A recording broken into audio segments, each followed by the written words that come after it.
Hello, hello, j'ai pensé à quelque chose cette nuit et je me suis dit non, quand même pas, je vais pas parler de ça. Mais en fait si, je vais parler de ça. Je vais parler du fait que euh, après plus de 5 ans à avoir évolué sur mon parcours, à avoir vécu des crises, des périodes extrêmement compliquées, des périodes où je ne savais plus qui j'étais, où je n'avais aucune idée en fait de la suite que ma vie pouvait prendre, où je me suis retrouvée voilà, dans des situations extrêmement complexes, extrêmement douloureuses. Bon, si tu es sur un parcours, tu connais. Et en même temps, d'être impressionné par le support de l'invisible, les synchronicités, d'être impressionné par, avec du recul, d'avoir pu réaliser à quel point tout s'était imbriqué finalement pour m'amener là où j'en suis aujourd'hui, que souvent après des périodes de grande détresse, s'enchaîner des périodes avec une expansion juste formidable. Et la compréhension aussi finalement que tout ça, ça m'a amené de plus en plus à devenir moi. Et à la compréhension aussi que c'est une incroyable aventure. C'est ce que je disais d'ailleurs justement tout à l'heure en réponse à un commentaire.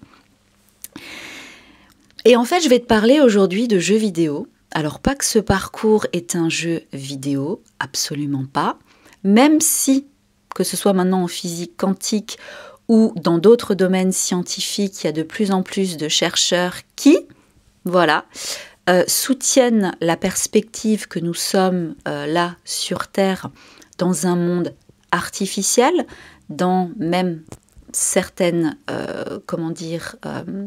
j'allais dire sagesse ancestrale, mais certaines anciennes civilisations avaient aussi amené l'idée voilà, que nous sommes dans une forme de dimension holographique. Je ne vais pas m'attarder sur ça parce que mon propos, c'est pas par rapport à ça. Je ne soutiens pas forcément cette idée ou pas. Je suis en train de creuser la question. Je suis en train de la mettre en parallèle par rapport justement à ce que moi j'ai pu expérimenter sur mon propre parcours, les gens avec qui je discute, certaines conscientisations que j'ai pu avoir. Ce dont je veux te parler là, quand je te dis de faire le lien entre le parcours, le jeu vidéo, c'est juste parce que moi, jusqu'à présent, j'ai toujours aimé les jeux vidéo. Voilà. Mais même si toi, tu ne joues pas, je t'invite quand même peut-être à écouter ce que je veux te partager parce qu'il y a peut-être des éclairages qui vont te permettre de prendre de la hauteur sur ton parcours. Et moi, mon objectif, mon intention, c'est vraiment ça. Que tu puisses apprendre de plus en plus à t'élever et à observer ce qui se passe par rapport à ton autre pour pouvoir l'intégrer dans des contextes beaucoup plus vastes, dans des contextes beaucoup plus interdépendants, interconnectés les uns aux autres. C'est aussi ça, d'accéder à ta part multidimensionnelle. Quand on parle de multidimensionnel, encore une fois, c'est pas forcément d'être en connexion avec les Pléiades, de pouvoir voir des entités, pas du tout. C'est de pouvoir être, par exemple, en interaction avec quelque chose à l'extérieur de toi, avec une personne à l'extérieur de toi, et en même temps d'être dans une posture d'observation de qu'est-ce qui se passe au niveau de tes ressentis, au niveau de tes sensations, de pouvoir réaliser, par exemple, quand c'est un test de l'univers, de pouvoir t'observer toi-même, prendre une attitude différente par rapport à la version de toi il y a 6 mois qui aurait sans doute réagi, alors que là, aujourd'hui, tu es en capacité plutôt d'agir dans telle et telle situation. C'est aussi ça, d'accéder à ta part multidimensionnelle. Donc, du coup, cette nuit, c'est vrai que j'ai eu cette envie, cette impulsion de te partager quelques éclairages par rapport à ça. Donc moi, j'ai beaucoup joué aux jeux vidéo. Je joue encore de temps en temps, un peu moins. Au-delà de ça, parce qu'on n'est pas là du coup pour parler voilà, de ma vie privée, mais au-delà de ça, ce que je veux t'amener ici, c'est le fait que, bon, jeux vidéo, je vais plutôt parler de RPG, de jeux d'aventure justement.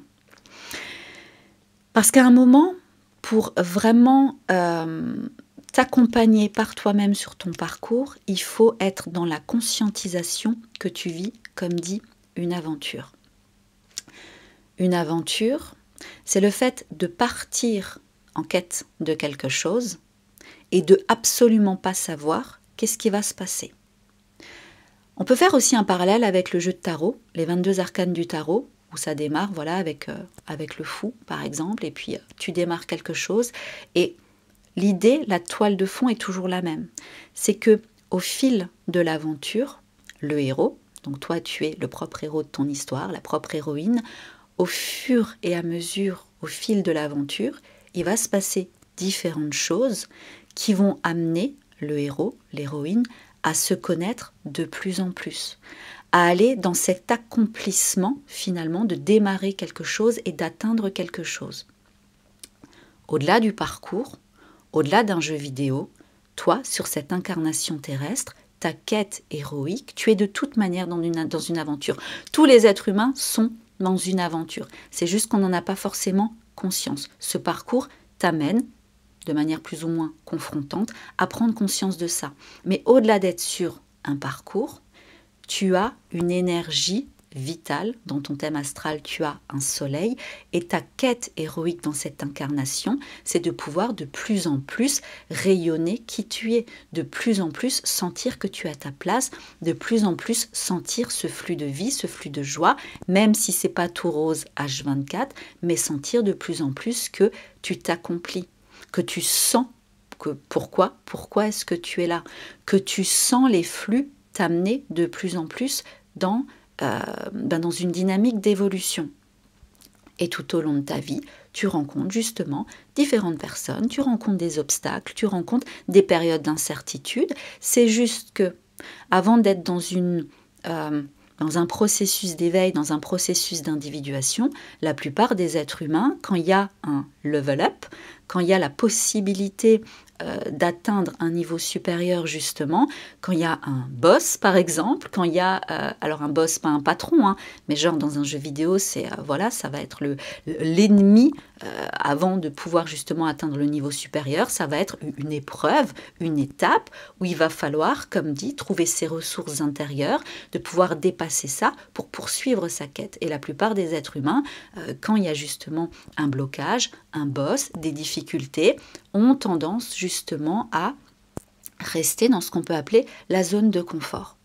Et quelque part, c'est aussi pour ça que la plupart des êtres humains, en l'occurrence dans nos sociétés occidentales, passent à côté de qui ils sont, parce qu'ils ne vont pas au bout de leur quête héroïque, parce qu'ils n'ont pas pris conscience que c'est une aventure. Ce parcours en lien d'âme te jette directement dans l'aventure. Tu n'as pas le choix. Donc tu commences ta quête.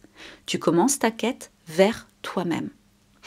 Et quelque part, j'ai presque envie de dire, et avec beaucoup de bienveillance, c'est que ton autre va être comme un PNJ, un personnage non joueur, non jouable. Voilà.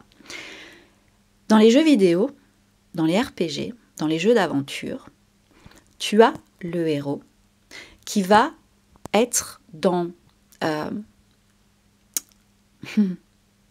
qui va avoir une mission. Voilà, qui va avoir une mission, qui va démarrer sa mission, qui va avoir un monde à explorer, et au fur et à mesure de sa mission, ce personnage va rencontrer des personnes qui vont le soutenir, qui vont l'accompagner un temps aussi dans son aventure, puis après le quitter. Il y a des personnages, comme dit, qui vont être plutôt des ennemis, donc il faudra combattre pour pouvoir aller au bout de sa mission. Il y aura des moments aussi où il n'y aura pas forcément de combat, où il n'y aura pas forcément d'exploration du monde. Il y aura des moments de temps et de repos. Et c'est ça qui est intéressant dans ce type de jeu vidéo, c'est que ça t'amène à la compréhension que c'est quelque chose aussi que tu es invité à apprendre sur ton parcours. Je l'évoquais dans une précédente vidéo.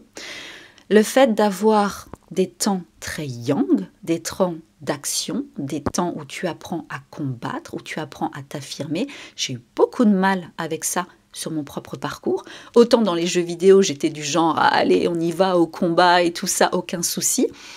Autant dans ma propre vie, ce qui s'est passé avec mon autre m'a aidé à renforcer l'affirmation de moi, m'a aidé à comprendre que des fois c'est nécessaire d'aller au combat pour pouvoir préserver son intégrité, pour pouvoir revenir à une forme de paix aussi intérieure, qu'il y avait des justes combats et que c'était important de pouvoir les identifier. Mais au-delà de ça, dans ce type de jeu, tu as aussi des moments où, après un combat ou après une grande exploration du monde, tu as découvert des trésors, tu as découvert des indices, tu as amassé des choses, il y a un temps de repos. Souvent, le héros, l'héroïne de l'histoire va dans un village ou arrive à un feu de camp, c'est là où tu peux sauvegarder, où tu peux changer tes armes, tu peux aller chez le marchand, tu peux t'alimenter pour te régénérer, tu peux dormir, Ce temps de repos, c'est très yin aussi. Ce temps de repos, il montre à quel point que dans toute aventure, tu as besoin, et c'est ce que ce parcours t'apprend aussi, tu as besoin, dans ton quotidien, de temps de pause, de temps d'intégration, de temps de régénération. Et moi, c'est quelque chose où je n'en avais absolument pas conscience. Où au début, sur mon parcours, j'étais beaucoup dans l'action, dans la compulsion d'information. Oui, j'avais un comportement prédominant chaser. Je peux utiliser ces termes, il n'y a aucun souci, même si tu le sais ou si tu ne le sais pas, tu me découvres, je ne te parlerai pas souvent de runner-chaser parce que c'est contre-productif selon moi. Mais au-delà de ça, c'est juste pour dire qu'il y avait une compulsion, mon système nerveux, et je t'en parlerai de ça aussi du système nerveux, c'est très très important, j'avais une compulsion d'essayer de contrôler, d'essayer de maîtriser, d'essayer de tout comprendre, d'essayer vraiment de forcer la quête en fait, d'être déjà au bout de la quête, d'être déjà dans le résultat, d'être déjà dans le fait de « oh, si je fais ça, ou si je dis ça à mon autre, ou si je mets ça en place, je veux être sûr qu'il y a du résultat. » Mais c'est pas comme ça que ça se passe. Parce que en raisonnant comme ça, tu es dans une surdose de yang. En raisonnant comme ça, tu es dans le contrôle énergétique des choses. Et quand je te dis que ton hôte c'est un PNJ, un personnage non joueur, c'est que dans ce type de jeu vidéo, souvent tu as d'autres personnages avec lesquels tu peux interagir, mais jusqu'à un certain point. Ça veut dire que ces personnages, ils vont te répéter tout le temps la même chose, tout le temps la même chose, tout le temps la même chose. Et ça peut être très agaçant, parce qu'ensuite tu es bloqué dans ta quête. Et c'est marrant ce parallèle, tu vois, parce que finalement ton autre, que tu as un comportement chaser ou un comportement runner avec ton autre c'est comme, sur ce parcours, c'est comme un PNJ en fait. Ça veut dire que quoi que tu veuilles faire avec ton mental, j'ai envie de dire, avec les ressources que tu as déployées, que tu as renforcées dans ta vie jusqu'à présent, et que d'habitude ça passe avec le collègue, le patron, qui que ce soit, avec ton autre, ça va pas passer. Avec ton autre, en fait, ça va tourner en boucle, en mode PNJ, où ton autre va toujours réagir de la même manière, où toi tu vas toujours réagir d'une certaine manière pendant un certain temps, jusqu'à ce qu'en fait le cheminement a été fait, le cheminement nécessaire, ça veut dire que tu t'es éloigné, parce qu'en fait c'est ça, tu es dans ton jeu vidéo, et voilà, tu arrives à un PNJ, et en fait il va te répéter la même chose, et toi tu es là, tu sais pas, parce que finalement, ce que tu n'as pas forcément compris, c'est que tu as peut-être passé le village d'avant, tu l'as passé un peu trop rapidement, tu n'as pas trouvé un certain indice, tu étais dans un canyon tout à l'heure, peut-être que tu as oublié un coffre, ou tu es passé à côté d'un écriteau qui t'indiquait en fait le chemin, où fallait peut-être que tu parles d'abord à une autre personne pour ensuite retourner au PNJ, et que là, d'un coup, ils tiennent un discours différent, et hop, tu peux continuer, voilà, tu peux continuer ton histoire, tu peux continuer ton aventure. Sur ce parcours, ça y ressemble beaucoup. Sur ce parcours, à un moment, revenir tout le temps vers ton autre, revenir, il agira en mode, ou elle agira en mode PNJ. Ça fera systématiquement la même chose, parce que le but, ce sera un moment que tu comprennes que, ok, là, de ce côté-là, avec lui, avec elle, il n'y a plus rien à faire.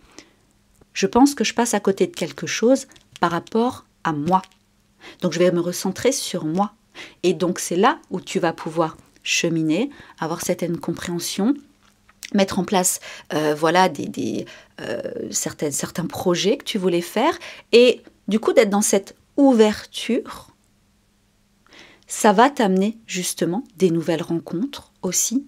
Ça va t'amener à être dans le fait de t'accompagner toi-même. Je rappelle qu'il y a ce que tu fais en conscience, mais il y a aussi énormément de processus énergétiques, alchimiques à l'intérieur de toi dont tu n'as pas conscience. Et l'idée, c'est de pouvoir justement développer le fait de voir dans ton quotidien, sur ton parcours, où est-ce que finalement il y a des situations récurrentes en mode PNJ. Ça peut être avec ton autre, ça peut être avec quelqu'un d'autre. Mais c'est juste de comprendre que il n'y a pas de contrôle. Tu ne peux pas, quand tu joues à un jeu vidéo et que tu es avec un PNJ, tu ne peux pas switcher et en fait pouvoir manier le PNJ.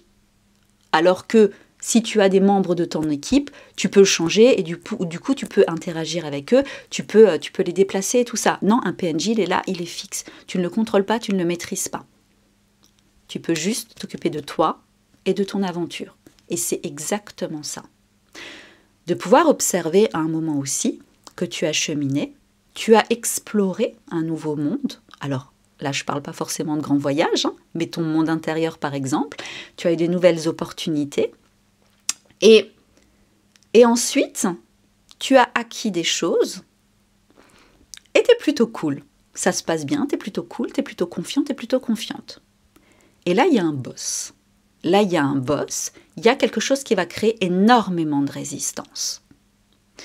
Une épreuve compliquée, une altercation avec quelqu'un, un clash avec ton autre, quelque chose qui va déstabiliser en fait là où tu en es. C'est comme si c'était devenu très linéaire et il va y avoir quelque chose qui va vraiment déstabiliser. Et c'est là où ça demande du courage et c'est là où ça demande d'avoir conscience dans ses ressources. Parce que quand tu joues un RPG, que tu as un énorme boss qui arrive, alors au fur et à mesure quand tu as joué, tu sais que généralement il y a 3 évolutions, ça veut dire que le boss il va avoir une barre de vie, tu vas commencer voilà, à le battre et tout, et puis tu vas dire « Oh punaise, c'est trop bien !» C'est trop bien, je l'ai eu. Et puis en fait, il va se transformer. Et puis il a un 2e niveau et jusqu'à 3 niveaux. Bon. Je reviens sur mon parallèle. Il y a certains boss qui sont plus faciles à battre que d'autres. Mais quand tu fais face à un boss, généralement, tu te connais, on va dire, pas forcément au début, mais au fur et à mesure, tu as appris à te connaître. Quand tu joues à ce genre de jeu vidéo,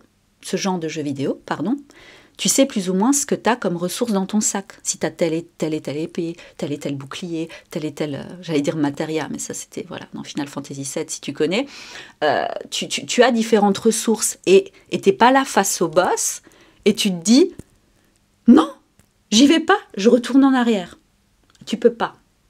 Tu peux pas. Tu es dans le boss, soit tu recommences le jeu vidéo depuis le début, soit tu y vas, tu tentes. Et il y a beaucoup de game over au début.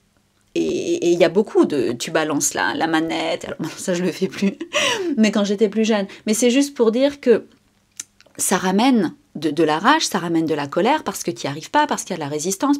Mais tu y vas. Alors bien sûr, tu vas me dire, oui, mais c'est un jeu vidéo, c'est pas la vie réelle. Oui, c'est vrai. Je ne suis pas là pour... amoindrir ce que tu peux vivre sur un parcours. Je suis sur un parcours. J'ai fait des choix extrêmement difficiles. J'ai été dans des situations extrêmement difficiles. Par contre, maintenant, je suis en mesure, après plus de 5 ans, de pouvoir en parler, comme dit, avec beaucoup plus de hauteur, de pouvoir faire ce type de parallèle-là et de pouvoir, en fait, ramener une forme de clarté sur le fait que quand tu as un boss, tu y vas. Si tu veux poursuivre ta quête, si tu veux aller au bout de ta mission, tu y vas. Et donc peut-être qu'il y a des game over. Et alors tu recommences. Et alors tu y vas. Et alors tu te prépares mieux. Et quand tu as battu le boss, peut-être qu'il t'a fallu 5 reprises, peut-être que tu as réussi tout de suite, peut-être que voilà, il t'a fallu une semaine, peut-être que tu as arrêté le jeu, tu t'es posé, tu as fait autre chose et tu y es retourné. Mais quand tu arrives à dépasser ça, à battre le boss, à voir ce qu'il y a après, il y a une profonde satisfaction intérieure. Maintenant, prendre conscience que ton parcours, c'est une aventure, c'est prendre conscience qu'il y aura toujours dans ta vie ce genre de phase-là, avec des situations complexes, avec des boss, avec des étapes où tu auras possiblement un réflexe de vouloir revenir en arrière. Mais plus tu vas prendre conscience en fait que tu es sur une aventure, que tu es éveillé à ça, il y a le fait de se dire, ok, je suis à même de pouvoir surmonter ça.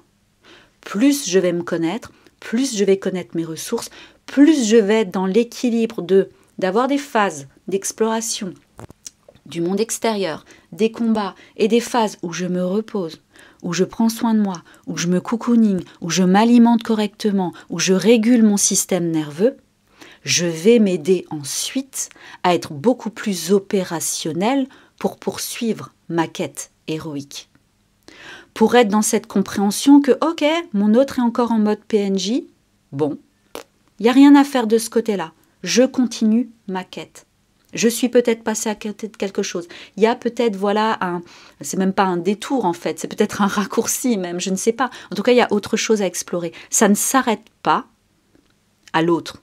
Ça ne s'arrête pas au comportement d'un PNJ. Ça ne s'arrête pas à tes limitations. Il y a tout le temps quelque chose derrière. Et tu es le plus à même, la plus à même de savoir, d'identifier, de définir quelles sont tes ressources. Pas l'extérieur, pas ton autre, c'est toi-même. Je te parlerai prochainement aussi beaucoup de l'acceptation de la peur, la nécessité de développer du courage, le fait de, oui, vraiment ça, de conscientiser, tu es dans une aventure. Et ce que je disais dans le commentaire de ce matin, c'est que des fois ça ressemble à un périple infernal, terrible, douloureux, et des fois c'est juste une épopée complètement magique, fantastique. Donc, en te parlant de ça comme ça, je pense que tu as compris, je n'enlève rien à la gravité qu'il peut y avoir dans certains moments sur ce parcours-là. J'en ai fait l'expérience. Et en même temps, il y a quand même le fait de plus tu prends conscience que tu peux agir, que tu peux être dans une observation de qu'est-ce que tu vis à l'extérieur, de comment interagir avec ça en conscience, plus tu deviens autonome sur ton parcours. Et plus tu es en capacité de revenir de plus en plus vers toi et d'exprimer de plus en plus qui tu es. Voilà. Bon, il y aurait peut-être eu encore des choses à dire, mais je m'arrête là. Merci pour ton écoute et à bientôt.